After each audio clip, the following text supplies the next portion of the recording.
ttiimu awangula empaka zino eza Uganda Cup etambuteleevu okukiikirira eggwanga mu mpaka za Afrika eza club eza CAF Confederations Cup nga mu kiseera kino ttiimu nnya okuli Blasters FC, Express FC, Kyetume FC ne Proline FC ze zirwanira ekikopo. Kyetume FC ne Proline FC za kibinja kya wansi ekyafa Big League era bangi balowooza nti tezirina busobozi buzannya mpaka za Afrika ate nga Blasters FC ne Express FC ezannyira mu ligi ya Super nazo waliwo abagamba nti tezirina busobozi buzannya mpaka za Afrika. Ssentebe wa club ya Express FC Kiryowa Kiwanuka agambye nti olw'essuubi lye balina ery'okuwangula ekikopo batandise dde okutema empenda ez'okukiikirira eggwanga mu mpaka za Afrika.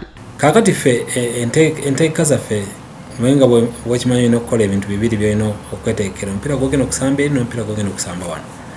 Twatandise dde okwogera ttiimu yaffe yatandise dde okwogera ne basponsors baffe tulina n'abantu abalala betwogedde nabo era tuli beetegefu okuba nti no singa ttiimu ebeera ewangudde Uganda Cup tujja kugenda tusamba omupiira wonna wonna aba tulina okugenda.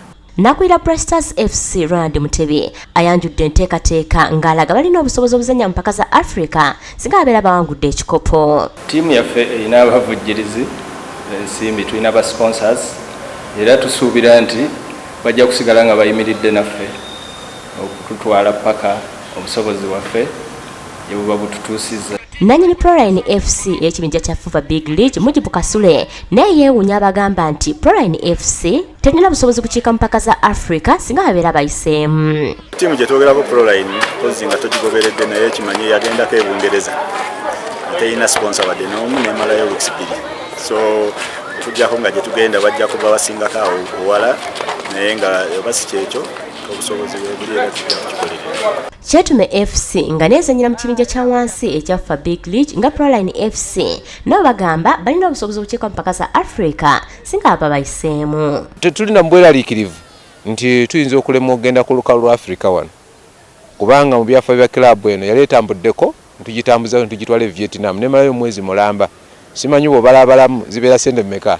So kakati buno obusente okuva wano okugenda wano Rabat, kuva wano okugenda South Africa, kuva wano kugenda Lagos, simanyi that's within Africa, that's little money.